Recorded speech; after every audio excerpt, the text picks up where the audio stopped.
তো হট্ট মানে কি জানেন আপনারা? হট্ট বাজার, হট্ট মানে হচ্ছে বাজার। তো আসিও আমরা অবস্থান করছি বাজারে, বাজারের কয়তলা? 4 তলার উপরে, ঠিক না?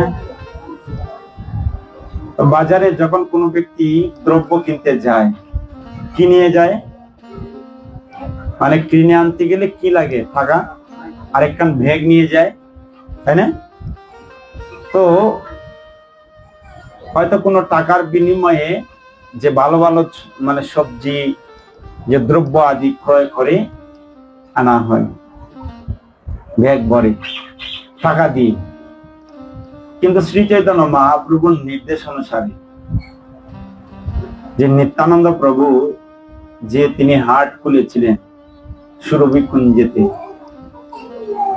তিনি সেই হাটটি ছিল নামের হাট। হ্যাঁ, তো নিত্যানন্দ প্রভু প্রতিদিনই বাজারে যেতেন, বসতেন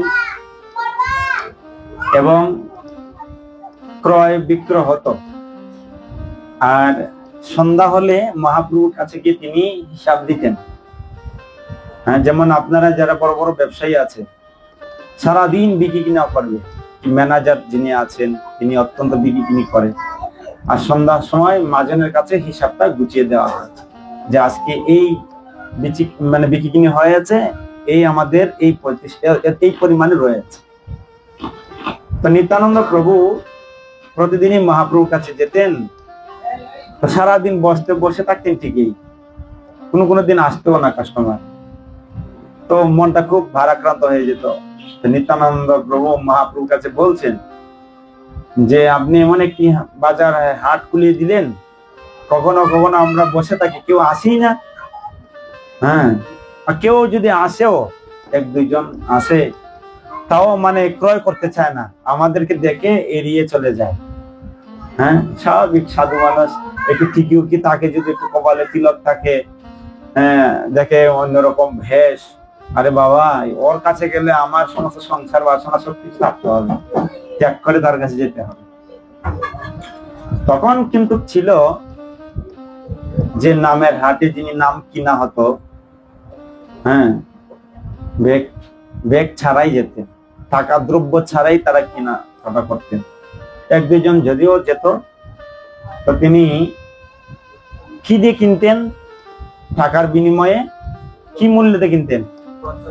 একটা হাততালি দাও করে। শ্রদ্ধা মূল্যে শুদ্ধ নাম সেই হাটে বিকায়। শ্রদ্ধার সহিত যখন কেউ যেতেন, তখন সেখানে মহাপ্রভু নিত্যানন্দ প্রভু তাকে সেই নাম দিতেন। তখন কেউ 4 আনা শ্রদ্ধা থাকতে পারে, কারো মানে 8 আনা শ্রদ্ধা থাকতে পারে, কারো 1 টাকা শ্রদ্ধা থাকতে পারে, ঠিক না? যার যেরকম সেই অনুসারে তার সেই দ্রব্য ক্রয় করে নিয়ে আসতেন।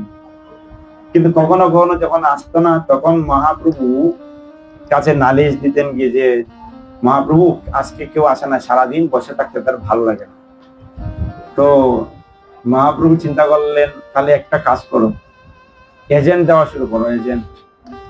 কেননা যেহেতু কেউ আসে না এই মাজন করে মাল নিতে, বিক্রি কিনি কম হয়, তাহলে কি করছেন? এজেন্টের আছেন আপনাদের এখানে, বড় বড় এজেন্টের। তো কি করলেন, তুমি গ্রামে গ্রামে গিয়ে এজেন্ট দেওয়া শুরু করো। হ্যাঁ, যা ভালো একটু শ্রদ্ধাবান আছে তার কাছে দিয়ে আসবে, আর সে তখন মানুষের কাছে ডিস্ট্রিবিউট করবে। এইভাবে তারা প্রচার করছিলেন। সত্যি তো আমরা দেখি আজকে এতগুলো ভক্ত হয়েছে কিসের মাধ্যমে? এজেন্টের মাধ্যমে। যারা ডিস্ট্রিবিউটার, বড় বড় ডিস্ট্রিবিউটার, তাদের মাধ্যমে আজকে এই সমস্ত ভক্তরা তৈরি হয়েছে। অত্যন্ত কোম্পানিতে ভালো ভালো প্রোডাকশন হচ্ছে। হ্যাঁ, নালে এত সহজে এরকম ভক্ত হতো না। তো যখন দেখছেন এই ডিস্ট্রিবিউটাররা তো কম যায়, আপনি একটা মন্দির নিয়ে বসে আছেন দেখছেন, তারপরে কম আসতেছে, মহাপ্রভু বলেন না না এগুলো হইতো না, আরে কাজ করো, ঘরে ঘরে যাও। যেহেতু আসে না, ঘরে ঘরে যাও, যাকে দেখো তাকে বলো কি কৃষ্ণ উপদেশ আমার আজ্ঞা গুরু হইয়া তারা হইতেছে। যাকে দেখো তারে ঘরে ঘরে যাওয়া শুরু করেছেন। যা যেতে যেতে তার বিশেষ করে অনেক মহাবিপদ হলো পরবর্তীতে। হ্যাঁ, জগাই মাদাইয়ের হাতে মায়ের খেতে হলো। তো মায়ের কিরকম, একদিন ওনারা অদ্বৈত আচার্য প্রভু, হরিদাস আর হচ্ছে নিত্যানন্দ প্রভু। তো ওনারা সারাদিন ঘরে ঘরে যেতে যেতে রাস্তায় পেয়েছে এই দুই ভাই মাতাল অবস্থায়। তো নিত্যানন্দ প্রভুকে বলছে, বলো হরে কৃষ্ণ, সবাই বলে হরে কৃষ্ণ।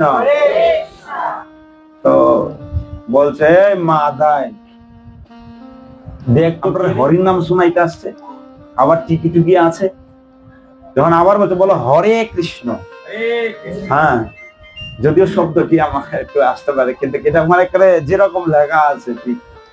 তো বলছে ওকে ধর, যখন বলছে ধর মানে থাওরানি শুরু করেছে, এখন দৌড়ানি কি শুরু করলো। নিত্যানন্দ তো প্রভু তো তিনি হচ্ছেন অবধূত, ঠিক না, অবধূত, তিনি এক লাভে চলে যাচ্ছেন, কিন্তু হরিদাসও যাচ্ছেন, কিন্তু অদ্বৈত আচার্য প্রভু অনেক বৃদ্ধ, হরিদাস ধরতে পারছে না, খালি বলছে হরিদাস হরিদাস আমাকে নিয়ে যাও। হ্যাঁ বলছে প্রভু নিত্যানন্দ প্রভু, প্রভু আমাকে নিয়ে যান, আমাকে ধরে ফেলছে, ধরে ওই রকম কোন রকম থাওরানি খেয়ে দুই ভাইয়ের ওরা মহাপ্রভুর কাছে বলছে, তো হিসাব দিচ্ছেন সন্ধ্যাবেলা। বলছে আজকে এরকম এরকম ঘটনা হয়েছে, ওই ব্রাহ্মণের দুই পুত্র জগাই আর মাদাই তারা এমন ভাবে পাপ করছিল যা আমাদের কাছে পেয়েছে, তাদেরকে আমরা চেষ্টা করেছিলাম, কিন্তু তারা আমাদের এমন থাওরানি করেছে। তো অদ্বৈত আচার্য বলছেন মহাপ্রভু জানেন আমি আর কোনোদিন যাব না এই অবধূতের সাথে, নিত্যানন্দ প্রভুর সাথে আমি কোনোদিন প্রচারে যাব না। তো বলছে কেন?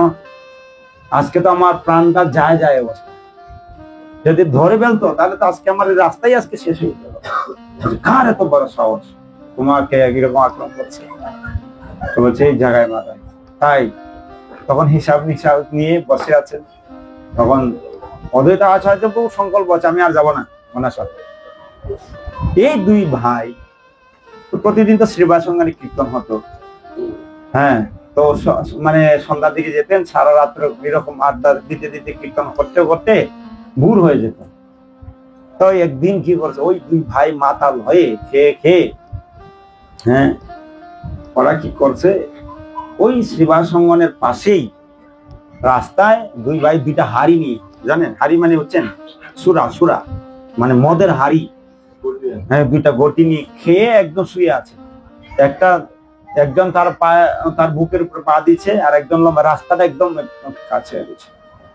তখন নিত্যানন্দ প্রভু আর ঠিক হরিদাস কীর্তন করে বের হয়ে আসছে। যখন বের হয়েছেন কিছুক্ষণ পর দেখছেন রাস্তার মধ্যে এই ওই যে দুইজনের তারা থাওরানি করেছিল তারা এখানে শুয়ে আছে, শুয়ে আছে। বাপরে বাপ! তো অদ্বৈত মানে নিত্যানন্দ প্রভু চাইছে আজকে ওদেরকে আমি উদ্ধার করে ছাড়বো, আজকে ওদেরকে আমি উদ্ধার করবো, সেদিন তো পারি নাই, আজকে ওদেরকে আমি উদ্ধার করবো। তো বলছে কি হে ভাই তোমরা কে, বলো হরে কৃষ্ণ। তো মানে কোন রকম কে রে হরে কৃষ্ণ বলছে এরকম বলে বলে দেখছে। তো মানে স্বাভাবিক কেউ যদি ঘুমন্ত অবস্থায় থাকে আর কেউ যদি মদ খায়, মদ খেলে মনে করে দেখো মদ খেয়ে যেমন বাজারে কেউ হাটে, সে মনে করে এই অত্র এলাকার রাজা, ঠিক না? হ্যাঁ তুই কেন রে, কিন্তু সে যে রাজা, কিন্তু একটু টোকা দিলে যে পরে উল্টে ধারাত পাবে এটা জানে না। সে ভাবে এই কি অত্র এলাকার মানে সে রাজা হয়ে গেছে, কেননা বাবা বিষ্ট হয়ে গেছে, কে নেশাগ্রস্ত, কিন্তু কে একটা টোকা দিলেই উড়ে পড়ে যাবে। তো ঠিক এরকম মাতাল হয়ে যখন মানে এমন ভাবে তারা এই করছিল, রাগ উঠে গেছে। স্বাভাবিক ঘুমন্ত অবস্থায় কেউ যদি ডিস্টার্ব করে, দেখেন ছোট ছোট বাচ্চাদেরকে যা ভাইব ঘুম থেকে উড়ে মেরে দিব, ঠিক না? তো বলছে মাদায় আর জগা বলছে যে করা কত বড় সাহস, হ্যাঁ আমাদের মতন এই অঞ্চলে কই ক্যাডার ওডার নাই, আর তারা আমাদেরকে ডিস্টার্ব করছে রাস্তার মধ্যে। বলে তো মানে যে হাড়িটা অর্ধেক খেয়ে যতটুকু রয়েছে একদম নিত্যানন্দের কপালে টুস করে মেরেছে, আর যখন মেরেছে রক্ত তো ঝরে পড়ছে, হ্যাঁ। আর ছোটাই তো অবস্থা খারাপ। মাদাই রে বলছে মাদাই মাদাই তুই কি করছিস, তুই কি করছিস, এই সাধু মানুষদেরকে কেন এবার আঘাত করেছে, আর রক্ত ঝরে পড়ছে। আর সেই কি করেছেন হরিদাস যখন দেখছেন মেরে দিয়েছে, এক লাফে মহাপ্রভুর কাছে গিয়েছে। কি বলছে, প্রভু প্রভু সর্বনাশ হয়ে গেছে। বলছে কি হয়েছে বলো। আরে মানে ওই দুই পাপী আমাদের নিত্যানন্দ প্রভু কপাল ফেটে রক্ত ধরে পড়ে গেছে। হ্যাঁ, আর তখন তো মহাপ্রভু একদম কি, যেমন সাধু পদ্মফুলে পাত্রীর মতন কমল, ঠিক মানে সিংহের মতন তিনি সিংহের মতন গর্জন করেন। সিংহের মতন গর্জন করে করে তিনি এক লাভে আসছে, কার তো বড় সাহস আমার ভাইকে আঘাত করেছে। এসে দেখছি তৎক্ষণাৎ তিনি মানে ক্রোধান্বিত হয়ে তিনি সুদর্শন চক্রকে আহ্বান করেছিলেন। তখন নিত্যানন্দ প্রভু, হ্যাঁ, যদিও তিনি মায়ের খেয়েছেন, খাওয়ার পর ওনার ভিতরে দয়া ভাব ছিল। তো এর আগেই বলেছিলেন যদি নিত্যানন্দের কৃপা হয় তাহলে এই দুই মহাপাপী উদ্ধার হবে।